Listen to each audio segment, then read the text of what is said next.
Welcome to the show. I have a little bit of pink in my hair. I'm going to say it now because nobody can see it online. I didn't see It's it. the same pink that I did at Disney all that Yeah. time ago. It's so pretty. So fun. All right. We're ready to go, I think. I think so. I don't know about you, but I'm feeling 22. Woohoo! Good morning. Good morning. I'm Naomi. I'm Liz. And we're the Run Galloway girls. And we are so excited to be here on this Wednesday morning. We have nothing prepared for you. Just kidding. We're just very excited to record. We had a killer workout this weekend that was kind of unplanned.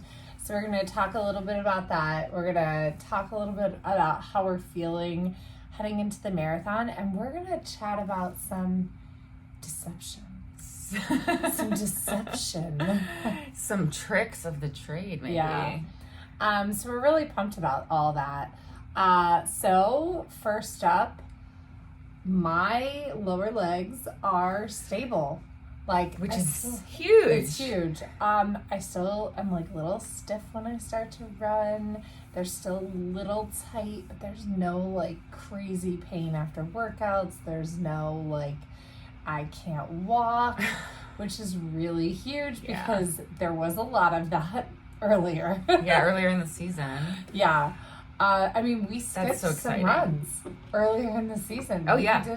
We did morning old lady walks. Yeah. Okay, and we say old lady walks with the most love. Oh, yeah. We are old ladies at this point. Yeah. 40. It's with admiration. Yes. Because, all right, so we'll be out running and we will see, actually my ex-boyfriend's mom and her friend walking faster than we could ever walk. Their old lady walks are the best. Yeah. And I'm like, goals. So we say it that's what we mean when we say old lady walks. We mean those old ladies. Those power walks. Or my coworkers who are in their 70s. But on the steps challenge, old lady walks are where it's at. I want to be old lady walks. Yes. So it's an aspiration of just keep kicking butt. Yeah, we love it, love it, love it.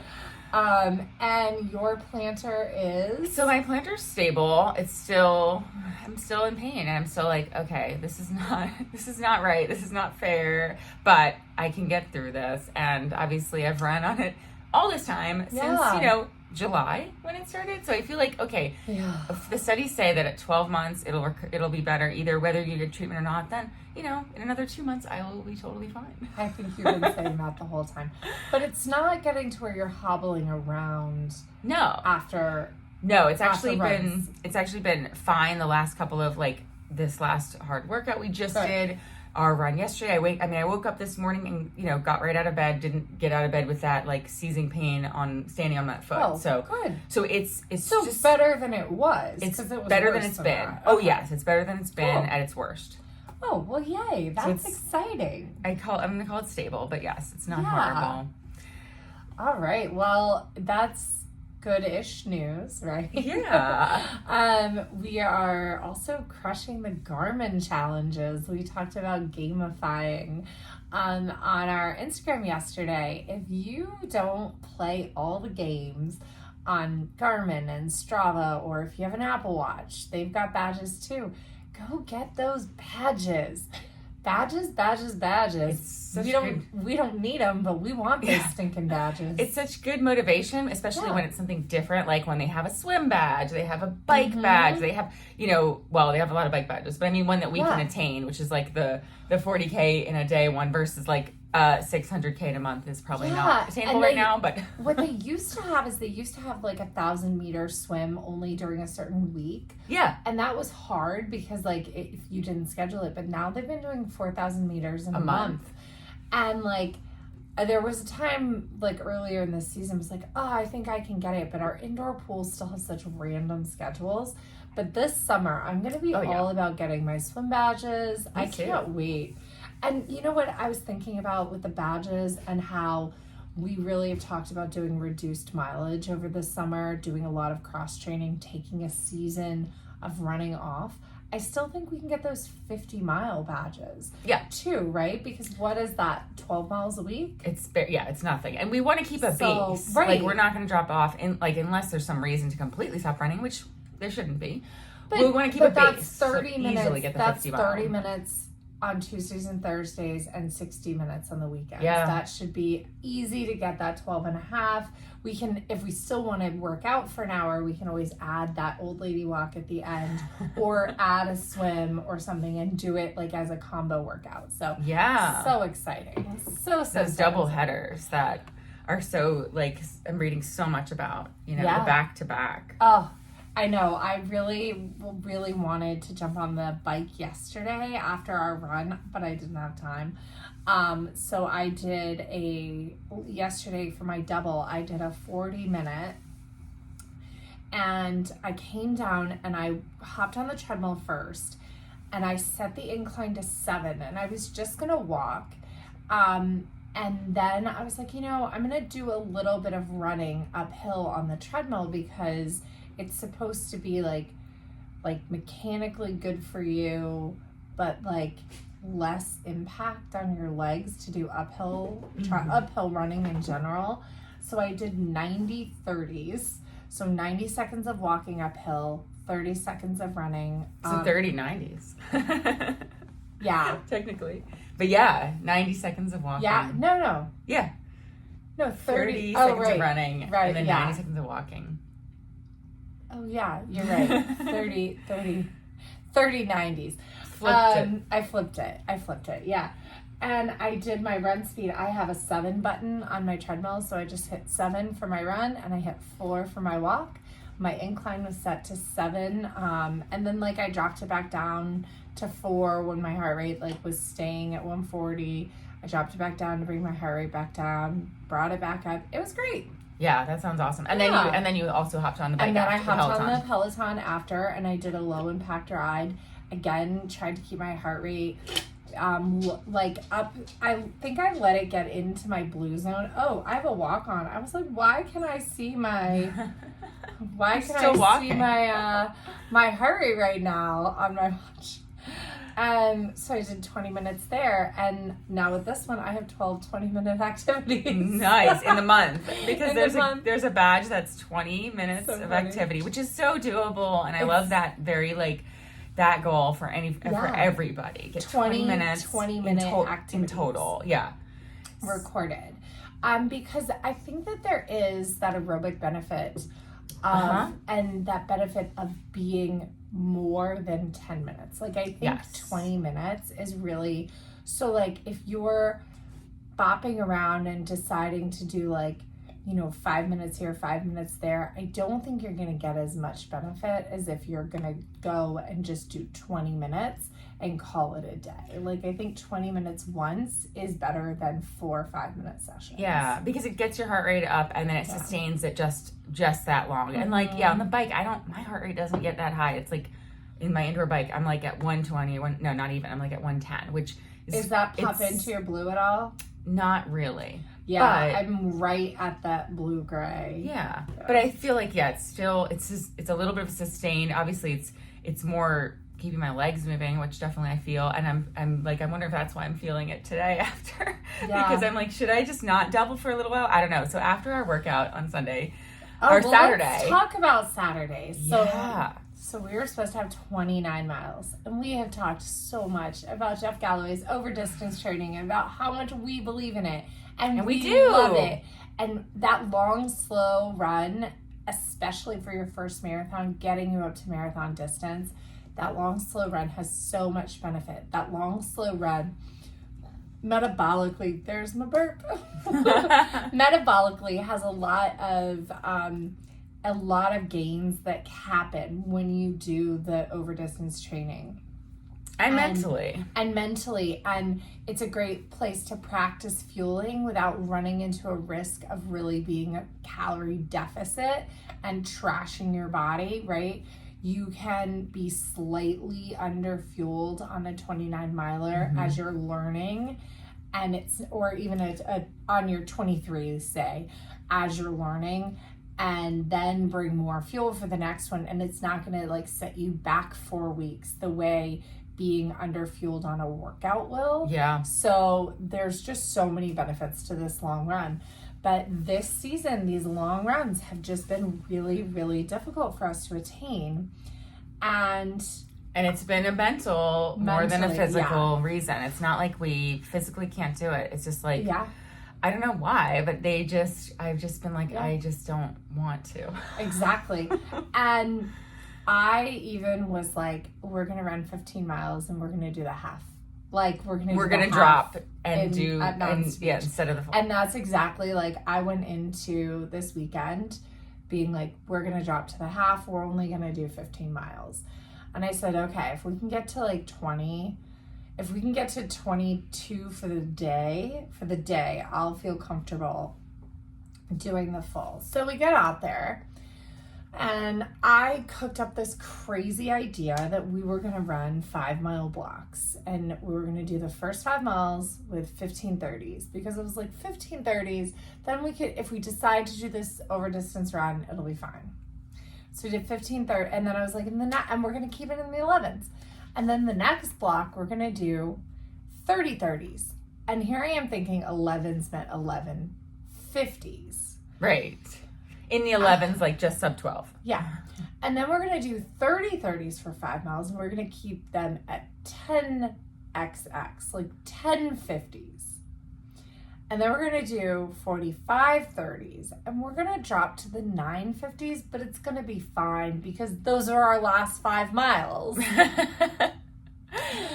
So we go out there. In my head. So we go out there and we're doing 15:30s, and our second mile is a 10:46. With 15:30s. And I was like, we gotta chill out. So they averaged pretty like 11:15s.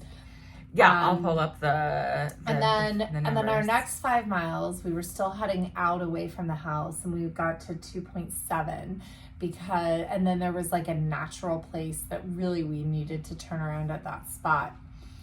And we did, it's on there you go. Yeah, so so about 11:15. So first 5 were 11:31, 10:44, 11:08, 11:16, 11:11.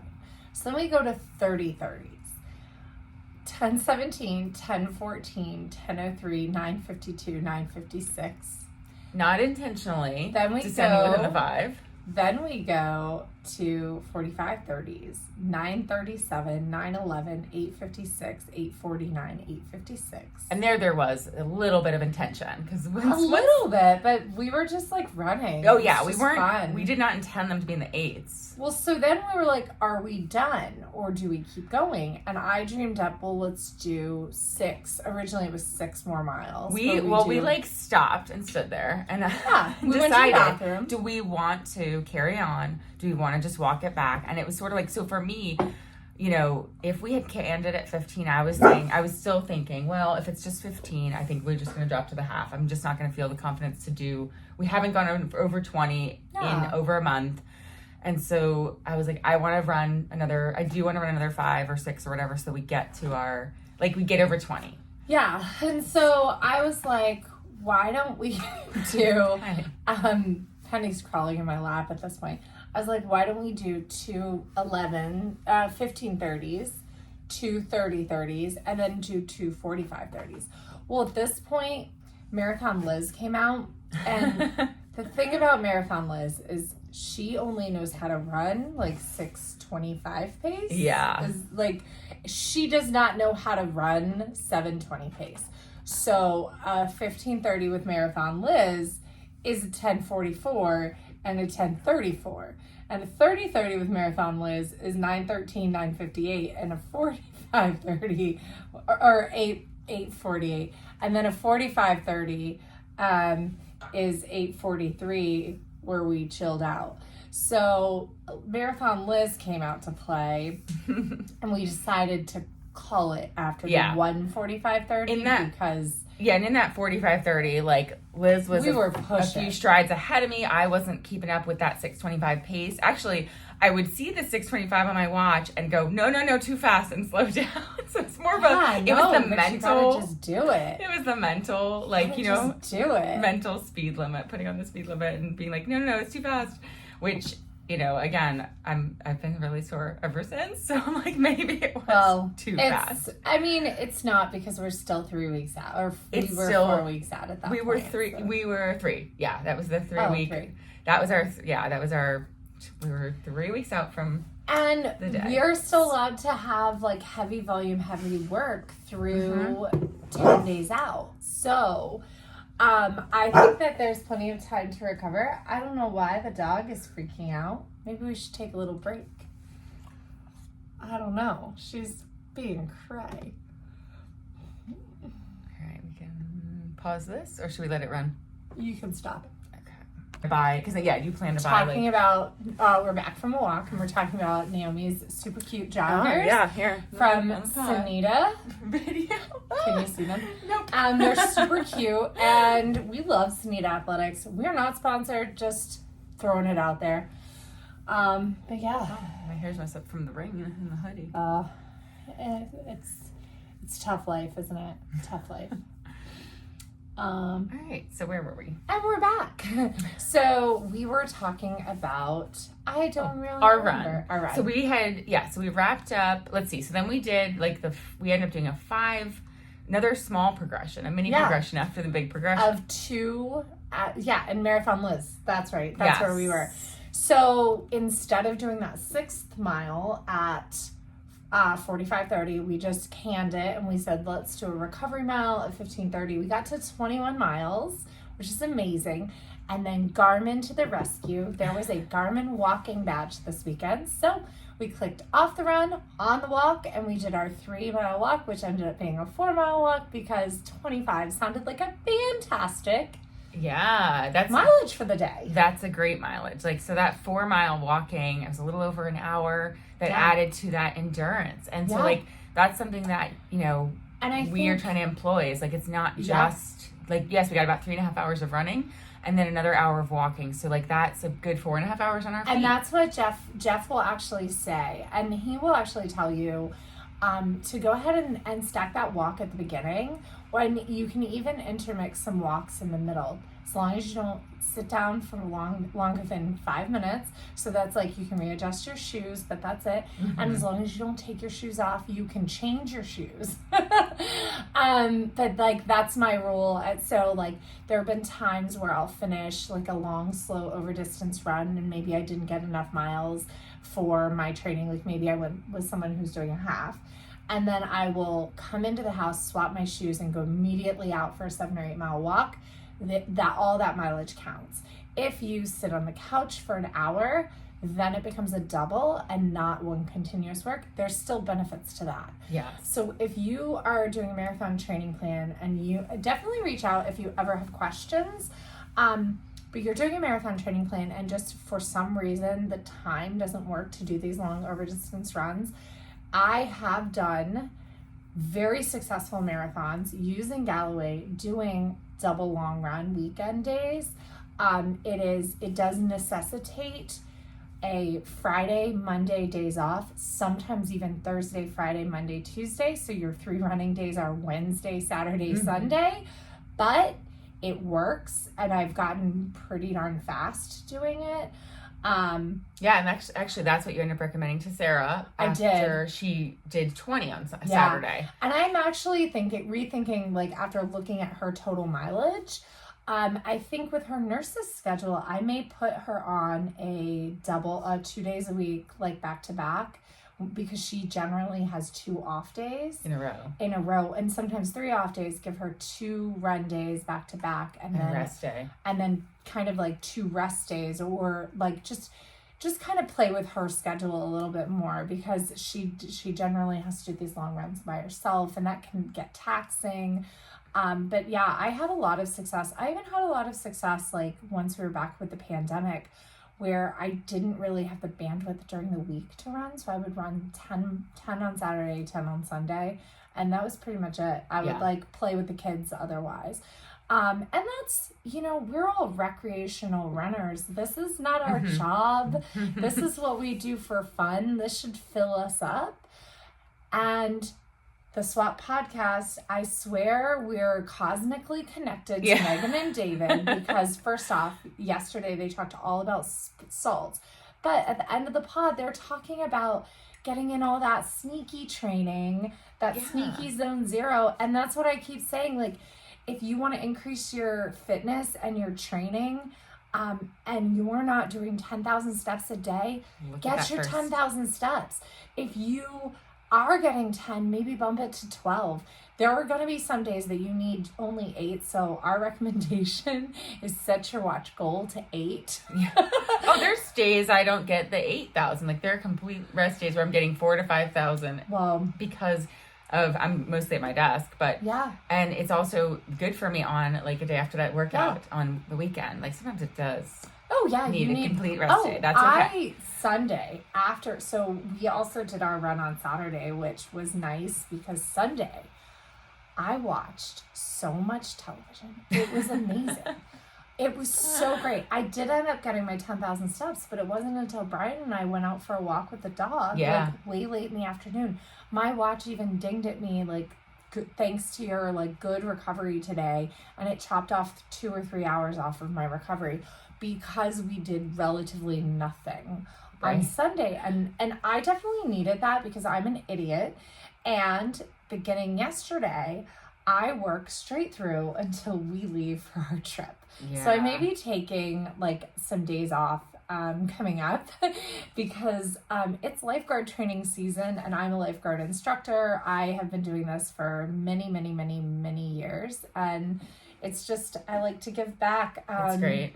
And it's always around Mother's Day. It's always around my birthday. Yeah. So I kind of like think of this as like me being a mother to the world. Because I train lifeguards who save babies, who save kids, who keep everybody safe at the pool. So this is like my mothering instinct is to train these lifeguards. I birth lifeguards.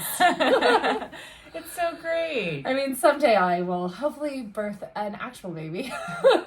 Of your own, besides all the ones you've mothered. Yeah, but this is like and in fact, a couple years ago, I actually went on my birthday. I was like having bad feelings about turning 39, and I was like, I can sit here and wallow, or I can go do some good in the world. Yeah. And so I like went and I like taught lifeguards for my birthday.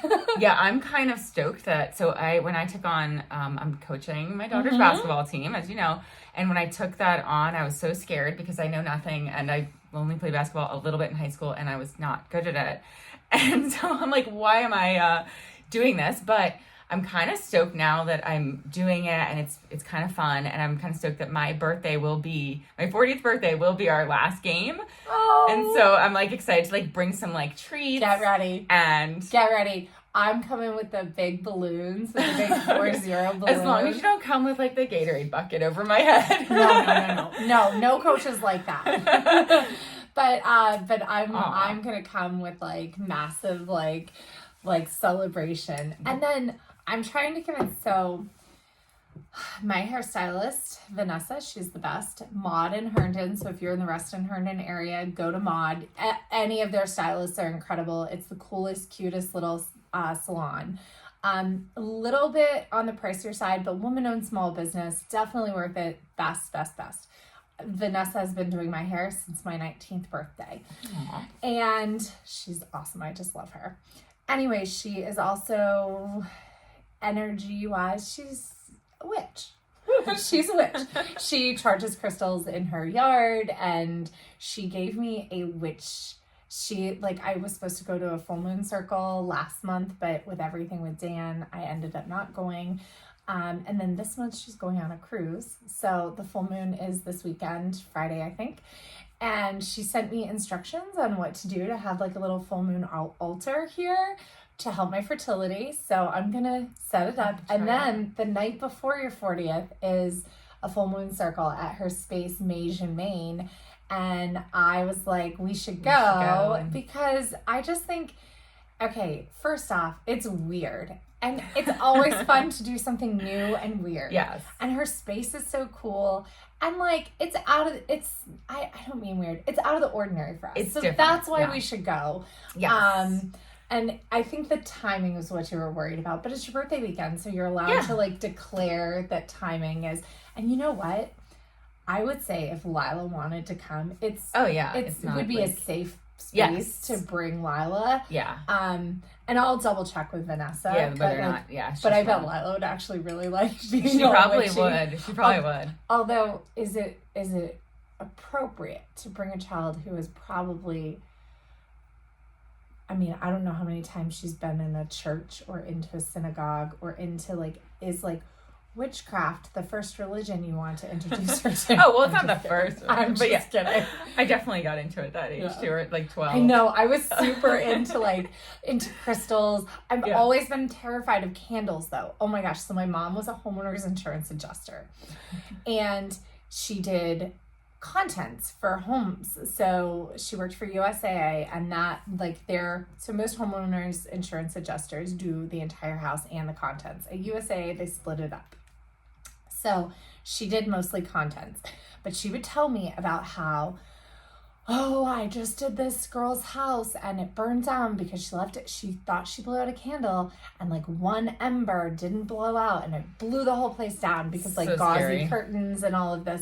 And I was like, and she's like, if you're ever going to burn candles, make sure they're in glass jars and that they have lids. And after you blow them out, put the lid on. Yeah, to smother it. So I'll have to bring down the candles. If we're just going to promo stuff that we like, that we're not even sponsored by, I'll just start promoting things that I like. But I have really cute candles that are stupid expensive, but I love them. But I'm afraid of candles at the same time. Terrified of them because I'm terrified that my house will burn down. Yeah. So my mom certainly... She made me terrified of a lot of things for practical reasons. So I was going to say too, actually David and Megan said this yesterday too, is on the podcast yesterday, is that, do something that scares you. Oh! And so yes, and that's something that I actually try to embed in my life all the time, not burn your house down, scare you, but for him, it was going and signing up for this 100K canyons, which he freaking crushed. And for me, it's things like coaching basketball, something like that. So I do something that completely scares you, and I really try to make that part of my life is at least once a year, pick something that's out of your comfort zone. Which and you find out that maybe you like it way more. The first night, I hated it, and I was like, I never want to go back. And then now I'm actually kind of oh, it's gonna be sad if I don't get to coach anymore. If we don't do basketball, I don't know if I'll have to. Julian, I'll have to join some team that I can coach. Oh my gosh. Yeah, that would actually be so cute. I'm sure Potomac River Running's youth track program needs coaches too. There you go. And I have volunteered as a professional coach of children. I volunteered to help. And Naomi was like, no, I can do it by myself. I was like, oh, I love it. I mean, I was a little sad. I would be right there to coach next to you if you needed me. But maybe we could do track coaching together. Yes. That would be really fun. That would be so fun. Yeah. We're going to coach all the wrong things though. We're going to be now, it doesn't matter how fast you run as long as you're enjoying yourself. That's true. Yes. Make sure that you're wearing a really cute outfit because that's the most important thing. Does everybody have their sparkle skirts? And smile for your finish line picture. Remember, you have to smile. Smiling runners run faster. Which or is at true. least their photos look better. Hey, that's true. Actually, that's a great segue to our mantras talk. Oh, yeah. Oh, my gosh. Because it's true. It so is. The lies you tell yourself, and you've said this before, your brain believes them. So, and this, I tell this to kids all the time. Your brain believes the lies the mouth says, okay? And so it's hard to think that because we think that our brain controls everything that comes out of our mouth. But if you've listened to this podcast, you absolutely know that the brain does not control anything that comes out of my mouth. My mouth is going, and then and we've all had those instances where we say something dumb that we didn't mean to say. But we can send things to our mouths that the brain does not believe, but the brain will eventually embody it. Yeah. So I have another little thing that I've talked to my kids about, and it's turning your storm cloud thoughts into rainbow words. Okay. Ooh. So when you're feeling like I can't do this, I don't know if I can do it. You say something like, this is an opportunity for me to learn and grow. I am capable of so much. So you turned that storm cloud into a little rainbow, right? And because we all have those immediate feelings, oh, I'm horrible. Like, I made a mistake and I can move through this, right? And like just changing how you're saying and adding those words to that inner dialogue. And I don't know where this negative inner dialogue is coming from with these children, but so many children, so many have this like, I'm horrible, nobody loves me, I'm never loved, like I never get anything. And I don't know whether it's like short-term memory with children, if it's like we're imprinting that somewhere in pop culture, like that they're watching, right? Or maybe as adults we've not been as good as we should be, as positive in their lives, as positive about ourselves, right? Because children are not necessarily listening to what we tell them, they're modeling what we do. Mm-hmm. And I think that's really, really important to understand. Well, and like, this for children or adults, I assume it's the same. We hear, we'll hear 10 things and we'll 9 of them are positive and 1 of them is negative, and we will take the negative one and we will internalize that one thing, blow it out of proportion. So that and one that's critical the thing we're point. going to talk about too. So that's actually in the psychology of selling. They say you can have 9 happy customers and they're each going to tell one person, and 1 unhappy customer is going to tell 10 people. Oh. And so that's something like in like all of the sales trainings that I've done through Beauty Counter. Speaking of, beautycounter.com/RunGallowayGirls, perfect time for a promo. You can support us by joining Band of Beauty, which is the membership program where you will get amazing perks, special sales, lots of discounts, and everything. We are looking for 3 new Band of Beauty members this month for a special prize, like incentive thing. It would be amazing if we got that. So beautycounter.com/RunGallowayGirls. Anyway, so psychology of selling. 10 happy customers each tell 1 person, 1 unhappy customer tells 10 people. It's the same with our brains. The happy goes in, the happy goes in, the happy goes in, the unhappy goes explosion. Yeah, and takes over. Yeah. And so, bringing it back to running. So, Liz put together here's your mantras you put together. Some mantras. Okay. For Mountains to Beach. Like, as we get ready, as we prep, how do we kind of change that game in our heads? How do we bring our brains around to positive thinking? So these are things that I like wrote them down, and I'm going to add some more, and I hope that the girls that we're running with will add some too. These are mantras that we should be saying every day and during our runs until we get to the race. I was made to run marathons. Which is hard to say for me. I was made to run marathons. Like, you embody that. I was made to run marathons. You were made to do this. You were made to run a marathon.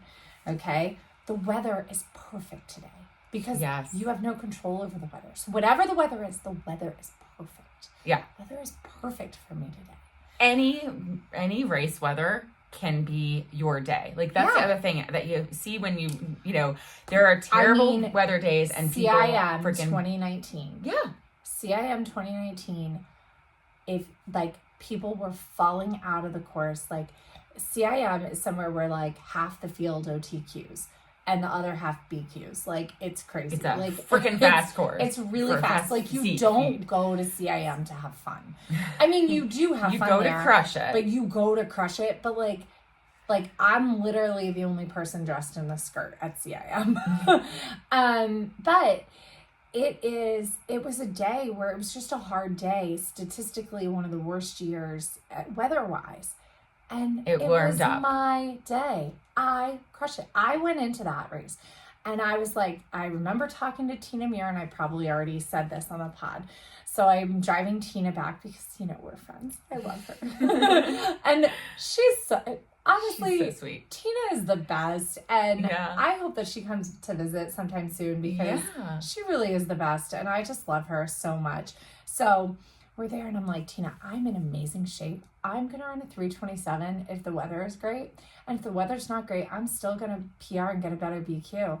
And it's going to be amazing. And I'm going to have so much fun out there. And she's like, Liz, you know it's a marathon. You know it's going to be hard, right?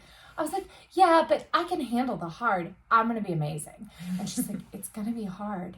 I just don't want you to go in thinking that, like, it's going to be all fun, sunshine, and roses. And I'm like, okay. I'm like, obviously, Tina, you don't know, like, this brain can do this. But it did get a little hard. And I remembered, and I said, Tina told me it would get hard, and I said I could do it. Yeah. And like, that's what I did. No, I did not run that 3:27. Looking back, I also think I was in shape for a 3:24. I just do. I like gut feeling that was my fitness. And like based on like what I was doing mile repeats in, I was doing them in 6:55, 6:50, 6:55. Like I was in shape. But 3:32 was great on that hot day. Yes. And like, I would say, we thought, looking at our friend Dale's training, she was right there with me. Mm-hmm. Her PR was right around 3:30. Yeah, she had 3:36. Yeah. Something like that. Had that as a PR. She was in much better shape. Had been doing most of the same train. Like she had like a good block of several years of like great training. Fantastic block. Specifically, that cycle was really great. Sarah Reed Prickett had a great cycle. Mm-hmm. I really thought she was like 3:40 at least. I mean, 3:35, sub 3:35 would have been pushing it for her, but the heat. And then I trained my friend Adam, and we really thought he could be just sub 4, and he was 4:40. Like it was a hot day. It got hot and humid, and it's really hard to stay in the zone when that happens and your heart rate goes up. So you just have to mind over matter it. And sometimes that does mean slow down. And sometimes that means like go, okay, what is the best I can do? Like not like it's too hard, but go, okay, I'm happy with this push instead. And we were talking about your Mountains to Beach yesterday. Yeah. Where you were like, you were like, oh, this is too hard. I'm just going to go fall back to easy. And instead, had you gone, this is too hard, I'm going to just do slightly less hard. Right. Right? Like, instead of just saying, I'll just cruise control it in, I kind of just said, hey, I don't care. I don't know. It's a pretty day. I'm just going to, like, enjoy the scenery. And I just, like, cruise controlled and ran. Yeah. Was like, I'll just run downhill. And I could have, kind of dug in a little bit. Yeah. And I made that choice. And so mentally getting yourself ready with sayings to like kind of counteract that like give up mentality. Yeah, that feeling that's going to hit you in the race. It's going to hit you at some point. My training has prepared me for this, right? And you can change these because Naomi found something really cool. You can change all these to a different tense and they work too, especially if you're looking in the mirror when you say them. Yeah, we'll go over that in a minute. Marathons are fun. All right. Smooth Power Glide. That is Jeff's favorite. Other one, and he has Relax Power Glide. I think I used that one a lot from Jeff. I thought it was Power Glide. That might be. But I have Relax on the next one. So this is my favorite from Conscious Discipline. When you're stressing out with your kids, you say to yourself before you react, you go, relax, keep breathing. I can handle this. That's such a good one. Right? Relax, keep breathing. I can handle this. It's hard. I can do hard things, right? I can do hard things. That's what Tina was telling you. It's going to be hard. Yeah, and I can do hard things is what Julie, Orange Visor, would always say. Yes. So, eat, drink, run, because we have to fuel. Yes. Nothing but time, because you've got nothing but time. You can take a relaxing mile and then get your head back in the game. You've got nothing but time. My body can do this. My mind is strong. Float downhill, relax uphill. Just keep running, just keep walking, just keep jeffing. That's cute. You came to California for this race. That's specific to California, but you can wherever you came here for this. You came here for this race. Success is my only option. Now, your definition of success. I will be successful today. So really deciding that you're going to be successful no matter what the time on the clock is, that the process, like, you know, that success in this process is the only option. So how you feel while you're doing things really matters. And I think that that is the difference of crossing the finish line, seeing a time that you didn't want, like a slower time, and how you feel about it, like how you frame it. Like, okay, I did 8,154, 153, 152 halves, where like I never was really progressing. And I would cross the finish line and I would, if it was like a 1 second PR, I'd be like, it's a PR, it's amazing, I love it, this is so great. I crossed the finish line and it would be like a normal time. I'd be like, I ran just around my time, this is great, it's awesome. Because I was just out there enjoying the process of running half marathons. Like I just liked doing them. I just thought that they were fun. And I think that that's, you know, I think once we like started to try to chase Boston and everything, I started to get into my head a little bit about more the time. I started to be like, oh, like there's so many I have so many friends that are faster than me, because also at the time I was the fastest of all my friends running my 155s. But there's something to be said about like just running your own race and enjoying yourself. Yeah, the other one I'm going to add to because I need to go and add some to our list too. The other one I'm going to be using a lot, I've been using a lot, is Run the Mile You're In. Yeah. And so I'm just run in this mile you're in. Yeah, I'm in this. And the other one I use a lot is like, I can do anything for whatever my interval is. I can do anything for 30 seconds. I can do anything for a minute. I can do anything for 10 minutes. Whatever that is, I can do, you know, I can run this mile. I can run 1 mile. And then something else that we are preparing for this race is a race plan that is a little different from other. So we love findmymarathon.com has course-based plans. And I will tell everybody all day long, you should plan your course-based plan with a very conservative start. And then you can pick any kind of finish. You can pick an even effort finish. You can pick a negative split finish, and you can pick a positive split. Yeah, they have that too. You can't pick positive split, or you can pick a very negative split. I put it in there to see what reality. No, do not plan that. Plan very conservative start, and then plan to speed up. And if you can't, you pick too fast of a time. Right. That's really the thing. So. I have all of my best marathons. Every single one of them has had a 9-minute mile in the first 3 miles. And my best marathons are 3:32, 3:35, 3:41, 3:41, 3:44. So those are my 5 best marathons, and they've all had a 9-minute mile in the beginning. And they're all obviously well sub 9 average. So it goes to show that you can start conservatively, and you should start conservatively. Absolutely. You have nothing but time to finish the race. And we talked about that before. If you're truly capable of, you know, a sub 4 marathon, you can, which is a 9:09 average, like, right? 3:59.59 is 9:09 or 9:08.7, whatever it is. If you're truly capable of that, it's not going to kill you to run an 8:47 for your last mile, because you have 8:47 in your legs. So go ahead and run some slow miles in there. Like, I'm not saying like, definitely don't run that 8:47 at the beginning, because it's a lot harder. It's a lot harder. Although, I mean, I have run, let's see, my 2 Chicagos, and actually my first CIM was a positive split too, but not by a ton. My Chicagos, my CIM, and then my first sub 4. And the Chicago ones were intentional because of the weather too. Yeah, well, I think at least one of them was. Yeah, I think the Chicago that we did together, I really, like, once you weren't with me, I really kind of gave up.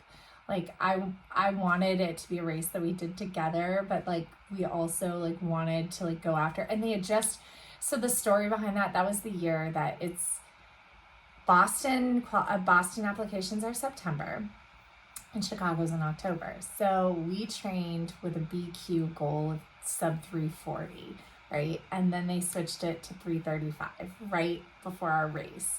So we knew BQing wasn't going to happen, but like I really thought we could be sub 340, like 339. Right. And I ran a 341 that day. Like I gave up that day because you weren't with me. I even like stopped at a point and was like, oh, should I just stop the race? Did you use the BioFreeze too at that race? Because I did.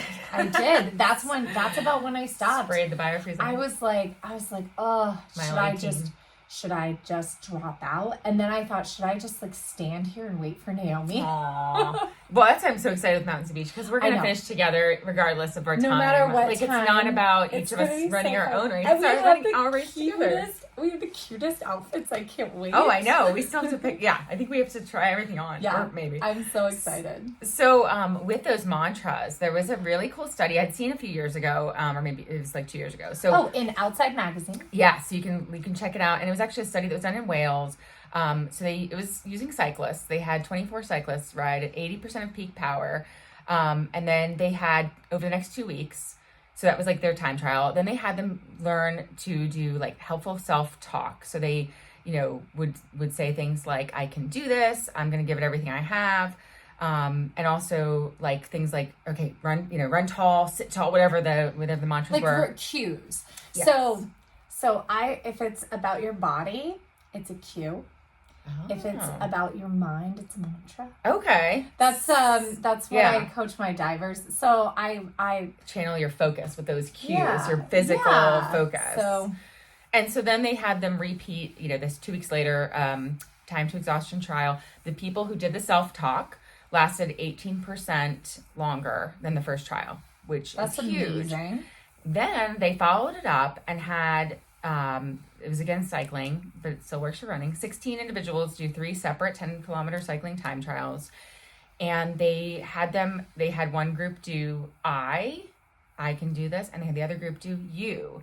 And the ones who use second person, you can do this, you can tolerate this, you're going to finish strong.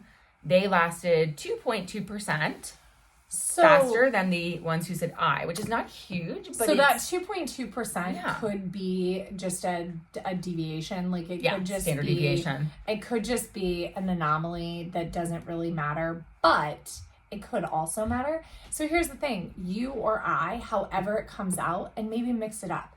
Both of those things are going to really, really help when it comes to keeping your mind focused and keeping yourself in the game. Another little trick when you're running the marathon is doing a full body check. Mm-hmm. You feel your toes. My toes are here. My toes are fine. You feel your feet. My feet are here. My feet are fine. My heels are here. My heels are fine. And like my calves are here. They're twitching. Okay, take salt. Like if they're vestibulating. Yeah. They're getting ready to cramp. Yeah. And so just doing like all the way up your whole body, that can really like bring you back into it. And then sometimes you want to be out of your body and you want to be looking around too. Yeah. And just I'm here, I'm present, the sky is blue, the leaves are green, like, that sort of thing. Distract yourself sometimes. Yeah. I think the you versus I, it's really, and it's dependent on the person too, is like, how well do you interact with intrinsic versus extrinsic motivation? And so for me, I know that like I'm one of those people who likes those positive rewards from other people. When someone says, you did great, that means like so much more than if I'm just like, I did great. So like I feel like it's because you haven't been lying to yourself enough. I know. I need to embed that more in my vocabulary. I am so like okay. So I don't think people who actually know me think this about me, but I think there are sometimes people first meet me, they're like, she is so full of herself. Oh my gosh, no. I'll be like, so I'm so great. You're great. I'm great. Everybody's great. You exude positivity, but you're not toxically positive. Okay. And that's like, but it is like, I think if people didn't know you, when they first meet you, they would see that like this overwhelmingly like positive exterior. But like self-confident to the point of cocky. Whereas I've had some people be like, you should tone down the self-confidence. And I'm like, why? Why? It feels great to be me. I love being me. And even on days that I don't, like, I say that to myself because I only have me to be. And so it's like, why not love it and accept me for my flaws and all of that? And like, I wish, like, when I work with kids, like, it's what I want to give them. What I want to give them is like feeling really good about themselves, because I spent so long feeling really bad about who I was, not liking my body, not liking, you know, my actions because of undiagnosed ADHD. You know, I've had a lot of time to like backwards think about this. You know, not liking how I reacted to things, being told by the people who are supposed to protect me and build me up that I should tone it down, that I shouldn't be so dramatic, that I shouldn't, you know, that I should, you know, yield to others. And it's like, we could just go on and on, but I have learned that that comes from a place of low self-confidence in them and wanting to protect me in life, when what they didn't realize, what, you know, we don't realize is that, like, you can't protect people from being judged by others by telling them to hide. You have to give them the confidence to brush off the judgment. And that's like the little piece of like, oh, but I'm sure my parents were just like, man, if she goes into the world like this, they were worried that it would, that people are gonna think she's a bitch, or you just get, that you'd get crushed by the world, by the reality, harshness of the world. Yeah, I mean, but that's, and that's a product of their own upbringings, you know? Like, my mom's a kid, like, you know, her parents had boomers, and she was a poor little Gen Xer at the end of boomers. I mean, she's like the beginning of Gen X, end of boomers. And so, like, this poor little kind of, like, half latchkey kid, half, you know, on her own, all of that. And so she just, you know, passed on her fear of the world. And then my dad, military, you know. So, I mean, I'm sure they certainly didn't. They meant well. Yes. But it's, and I think that's something a lot of parents is like, we don't really think about how what we're saying and how we're doing it. And so. Well, so it's funny with kids, this is when something happens, you know, my dad would be like angrily tone, you know, I will kind of stop in the situation and we'll take a deep breath and I'll say, you know, I know that you were trying to be helpful, you know, let's think about how we can get our helpful intentions across without putting up somebody else's defenses. My dad used to say, you catch more flies with honey. And I'm like, I don't want to be nice. I want to be helpful. like those things don't connect to me. So anyway, like, that's long story long. But I know I have mentioned coaching like on here a couple of times. So that everybody knows, I have been a coach forever. I coach springboard and platform diving, swimming, girls lacrosse, and recreational runners. So that's, and you've like, coached divers to like the state highest champions. level. State champions in high school state champs. Now they also had club coaches. So I was a high school coach and a rec level coach. But I have coached like into kind of the higher levels, and then in swimming have coached national age group champions. Coached at the zone level. I specifically develop kids kind of 12 and under is my jam. I've done a lot of high school coaching too. But I just texted Adam. Adam is my friend from high school who is the head coach of the YMCA here, their swim team, and his wife is Jill, and we mention Jill on the pod all the time. She's our running buddy and super triathlete. Anyway, I texted Adam and I was like, are you ready for me to come back? I want to coach 2 days a week next year. And he's like, awesome, you'll coach with me. I was like, yay. I was like, are you ready for how I coach? Like, are you ready for it? Because I'm going to, like, Bill, just can't wait to bring like enjoying the process to these kids. Yes. And, you know, my big thing that, my mantra that I use with them and with coaching, because I hate giving the same cues over and over. Don't breathe into your flip turn. Don't breathe into your flip turn. 6 kicks off the wall. Don't breathe off the wall. Don't breathe off the wall. Don't breathe off the wall. So instead, I teach the kids, these are the things I expect. These are the habits I'd like you to develop. Practice makes, and then they have to say habit. Practice makes habit. Because practice can't make perfect. Yeah. Because there's no such thing. Yeah. So, what habits do you want today? Good habits or bad habits? You're building your habits today with your practice. So, you choose. I'm just going to remind you, hey, practice makes habit. You're breathing off your wall. What are you focusing on? You know, and it works. And, you know, we talk about when you win, celebrate for 5 minutes and move on, because you should be enjoying the process. When you don't get the result that you want, come back to the process and enjoy the process. You get to be upset. We get 60 seconds of being upset.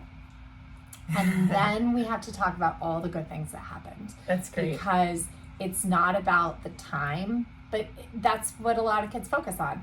So right, they're focusing on winning. And and so I say, oh, you know what I saw? I saw you didn't breathe off your wall. Oh, or we say, well, you didn't get the time you wanted because the habits you developed aren't there.